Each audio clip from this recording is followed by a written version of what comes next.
Alright guys, I have a 2012 BMW 528i. It's the X-Drive all-wheel drive. It is a auto trans. And the customer complained that the airbag light came on and that when you turn the steering wheel, you hear a lot of like plastic and like scraping and rubbing. So I'm just going to demonstrate exactly what it sounds like because I've already fixed a few of these at my shop. And to me, it seemed like it may be a reoccurrence. But yeah, I'm just going to demonstrate how it goes. So here we go. This is the airbag light. We'll demonstrate on here. Clearly, we have the airbag light on there. And we have it there. And I'm just going to shut up so you can hear it.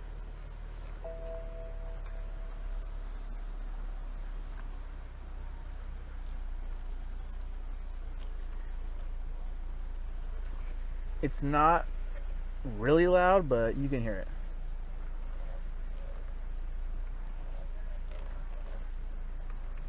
Right there. So I'll get a little closer.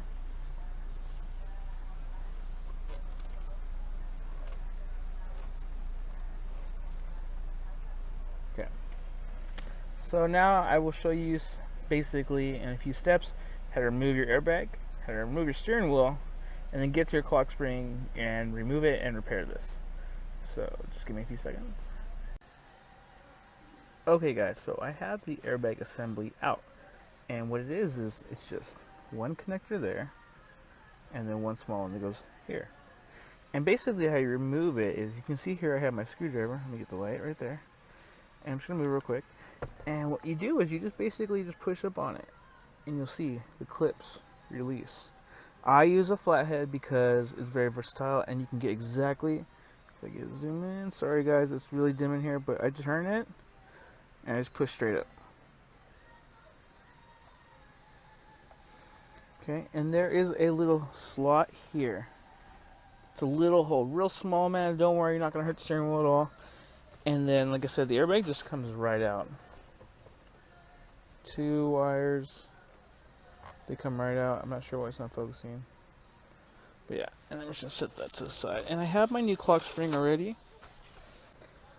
Now, for this particular model, the clock spring does come with the the turn signal actuator and your windshield wiper assembly. So you kind of get three things for one. But yeah, we're gonna pop the steering wheel off here, and then we're gonna put it on there. Okay guys, so I threw the flash on just to make things a little clearer. Basically, here's your nut. I already loosened it. Come on. Okay, I better loosen it more. It's a 15. Set that guy there. And then I just connected this one electrical connector here. This one here. And now the steering wheel should just slide right off. Okay, I'll set that down there. And then the steering wheel has a notch, so it can only go one way. I did mark it previously when I was in here, just to be careful. And then, dude, literally, like, I just take a little pick here, or screwdriver, and I just kind of pop it up. Boom, that's it. Set that there. And there we go. It literally unclips. Now, back here, this guy here, you're just going to pull that guy down, okay? See if I can do it with one hand here. I don't damage anything. There it goes. All I did, sorry guys, I lost you. I just pulled it back. Same thing on the other side. Pull it. There it goes. That's it. And then if this thing pops out right here, basically it grooves in. This is for the key. It senses the key. So you're gonna make sure you want to put that back. Okay. And now I have my clock spring and assembly exposed. And then we're just gonna hit these torques here, and that whole assembly comes off. So I'm gonna pop it off, put the new one on. Shouldn't take more than a few seconds. Okay guys, I have the old clock spring assembly off. Now when you do remove it, there are just 4 bolts. And what size is this? Sorry, I think it's like a T25. Yeah, it's a T25. 4 bolts, one there, one there, one there, one there. Anyways. And then when you flip it over, there's just 3 electrical connectors. And they unbolt very easily, one here, there, and there. And then all you do is just slide it straight out. Okay, here's the new one. It does come with this, so it doesn't allow it to rotate and break the clock spring. So what now we're going to do is we're just going to remove it. It breaks like this. This is fine. This stays there. As you can tell by the old one, it's right there. So if this one was the new one, the clock spring would be set like so. Okay. Now basically the installation is, or excuse me, to finish the rest of this job is just to reverse everything we've been doing so far. Okay guys, I did put the steering wheel all back together, as you can see. And I did have to go in and clear the airbag codes. They wouldn't reset. I didn't really want to disconnect the battery or the positive part and the customer lose any of their stations, their presets, seat settings, or anything like that. So I just went in and grabbed the auto logic and took care of it like that.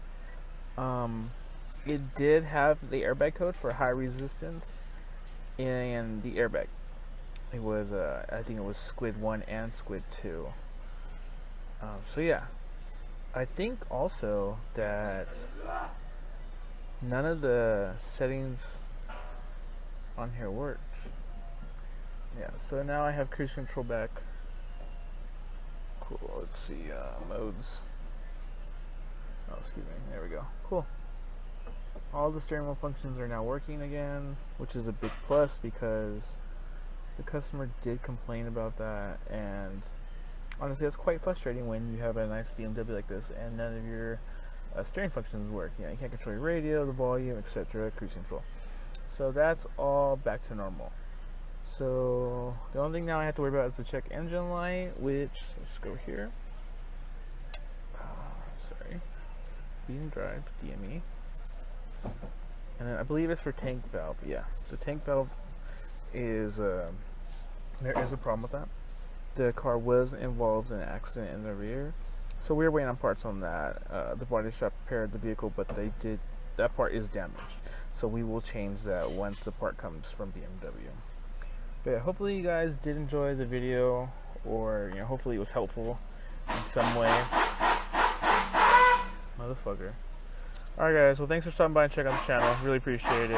Hopefully this helps you fix any problem you have with the steering wheel. So thanks for stopping by guys.